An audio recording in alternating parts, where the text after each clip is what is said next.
Well, thank you everyone for joining us for our series of webinars on the trades. And today we're going to talk with Kevin Haas specifically about his work as a plumber. So Kevin, thank you so much for joining us today. Thanks for having me. And a quick shout out to the Ohio College Tech Prep organization for helping us to produce these videos. We really appreciate that as well. So Kevin, we understand that you are a plumber at Wright-Patterson Air Force Base, and we are going to jump into some questions to ask you about your pathway to becoming a plumber and about your current job. So let's go ahead and dive right in. Can you give us an idea of what it is that a plumber does at Wright-Patterson Air Force Base, and how does it relate to Wright-Patterson's success? Well, we do a lot of maintenance on commercial buildings.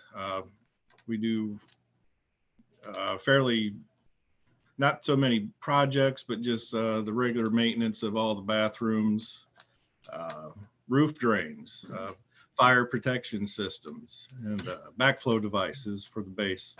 And it's very important because it's for the welfare of all the employees on base, and without bathrooms, nobody can work out here. Absolutely, and 30,000 people looking for a bathroom is really important. So yes. completely agree. So what does a typical day look like for a plumber on Wright-Patterson and for someone in your position? What does a typical day look like? The plumbers in my shop, in the mornings, we will hand them their work tasks for the day. That are brought in through our central management system here called NextGen. And from there, we usually work in pairs, and they will go out in their service trucks and go to different buildings all day long, working on numerous amounts of different things. So usually once they leave here in the morning, they'll come back at lunch and we'll start all over in the afternoon again. So they're putting a lot of miles on their trucks, getting around to many different buildings, it sounds like. Yes, we drive a lot of miles on the same roads. Absolutely. So tell us how long you've been working as a plumber and how long you've been working for Wright-Patterson. I got to Wright-Patterson as a military member back in 1985. And my career has taken me quite a few different places. I've had the opportunity to work at different organizations on base, which has been very helpful, give me a lot of experience. I have been in the civil engineering plumbing shop for about 22 years. And at that time, we also had the water treatment, the wastewater collection system. We had the natural gas system. Those have all have been privatized now. In the last 8 years, I've been the foreman of the shop. That's fantastic. And how many people in the shop? I have 16, and those are plumbers, and they are also, I have the fuel distribution system on the flight line. So I have people that also take care of that. Okay, marvelous. Very cool. So what is that one thing that gets Kevin up every single day and gets him excited about getting to work? Every day is a little different. You never know what's going to get thrown at you, especially on a base of this age. We run into things we've never seen before. Years ago, there weren't a whole lot of good maps kept. Every time we have to do a dig out here, it's always a new experience. And it's just figuring out how to either make work what we have in place, or how can we work around it to get everything back up and running. So it can be challenging. And lots of variety, it sounds like. Yes, yes, it is. So how many hours a day, I'm assuming your plumbers are out in their pairs and doing their work, running around the base all day. So other than that morning meeting and the regroup at lunch, they're off on their own working. What does your day look like as a foreman in terms of the percentage of time spent in meetings or working in groups? There are some days where I can be in meetings for 3 hours, possibly longer. I try not to be in them that long. I will go through our asset management system, looking at the different work tasks that are coming in. Preventive maintenance is a big thing for us, especially with our fuel systems and our fire suppression and our backflow devices.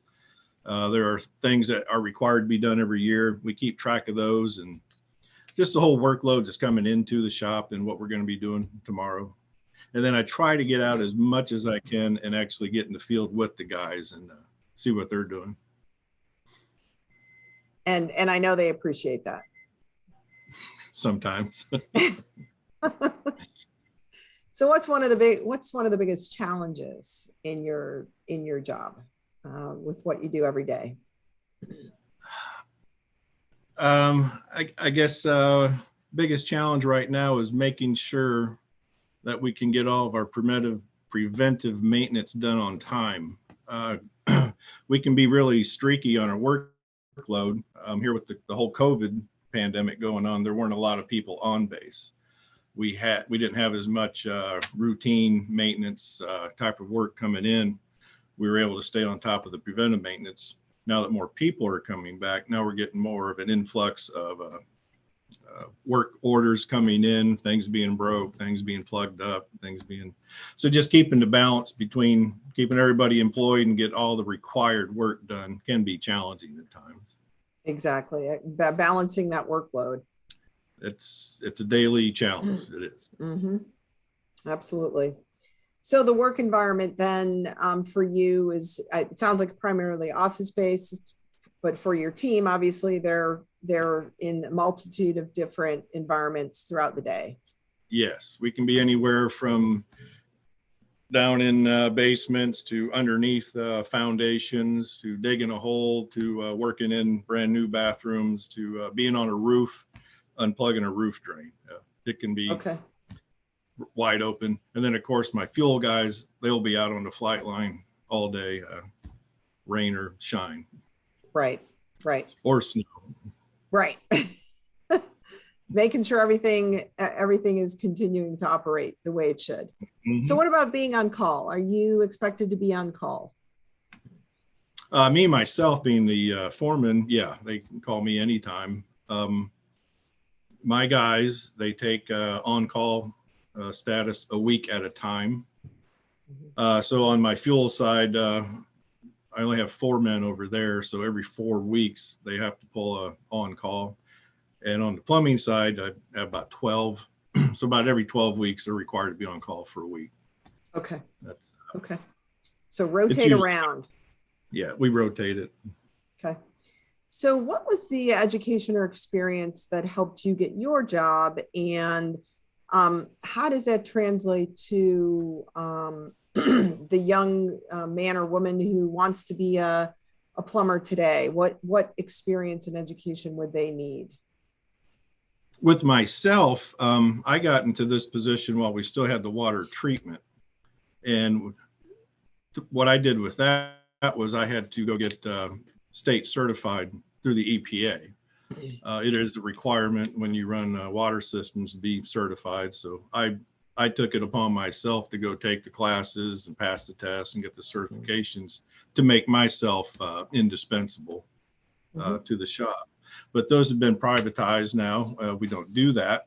So now the guys that I have or I've usually hired, they have already been on the outside working with different plumber companies. And I always try to look for somebody who has journeyman level certifications through the state or even through the cities. And most of them, they just started off with small plumbing companies, started at the bottom and worked their way up to where they got to where they had the experience and the certifications behind them. And that was through a union program or through a technical? Yes, some of them have been through a union. That's true. There are JVS things that high school kids can go through if they know that this is really something they want to do. The sooner you start, the better. Okay. And it's like an apprenticeship.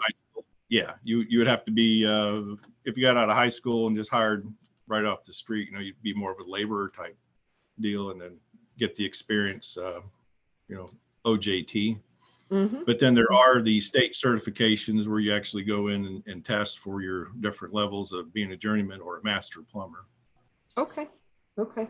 You do have to have a lot of math, and there is education behind it. You do have to have some smarts with you. Mm-hmm. Absolutely. Now, what about, so we talked about the new candidate. What is that skill that you need, that you're looking for in that new employee? What is what's that skill that you value the most? Self-motivators. I like some people who they can take initiative. I always tell everybody I want them to think on their own. It's not always me who comes up with the best idea. I want to hear things from them. I want to know what they're thinking and how they would solve problems. But, yeah, really big on the self-motivation part of it. Right, right. Somebody's motivated, then you can give them almost any job and they'll figure it out or ask questions. And perfect. Yes, yeah, fire and forget, as we call them. Absolutely. You know, you let them loose and there they go. Absolutely. You see them when everything's done. Right, right, right. So let's say that you run into a student who is contemplating being a plumber. What would you say to him or her? Well, if they are still in school and that is what they have decided they want to do, the joint vocational would be a good way to start. And the other is you can go to your local union halls.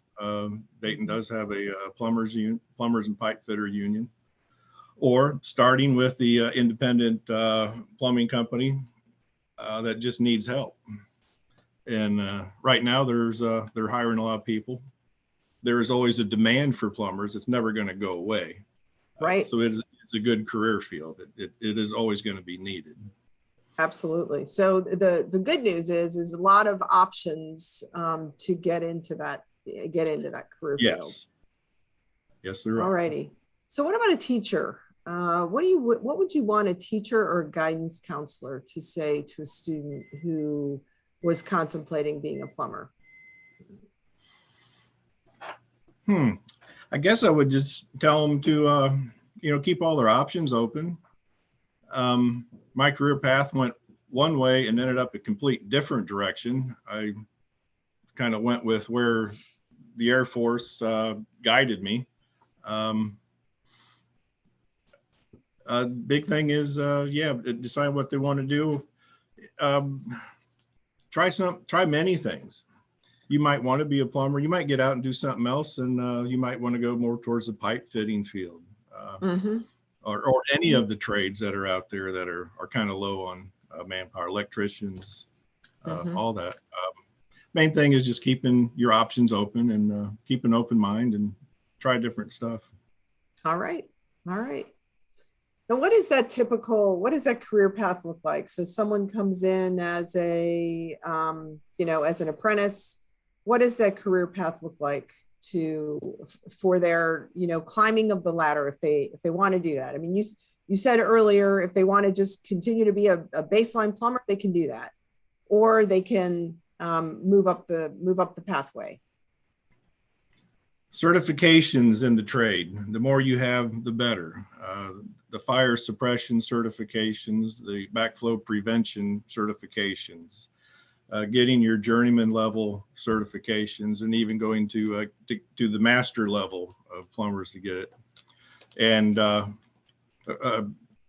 real good career path starter is also joining the military. The Air Force has a very good career field in the utilities where you learn all of this kind of stuff. And several guys that worked for me were in the Air Force, and this was their career field. And I love being able to pick them up because I don't have to do much with them. They know what they're doing. They're ready to go on day one.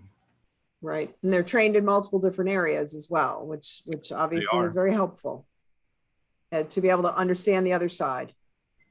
So what are the typical wages for that starting employee that that brand new apprentice that first comes in? What is the typical starting wage for that person? On the outside, I'm not sure. I would take a guess that would be somewhere around 15 an hour, or a little higher.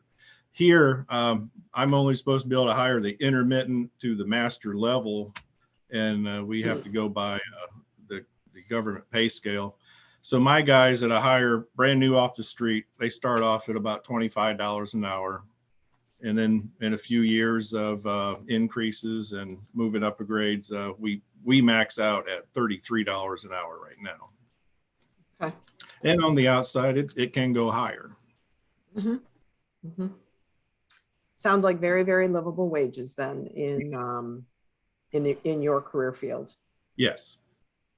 So Kevin, what I asked you a lot of questions, but what didn't I ask you that you would want everybody to know about being a plumber?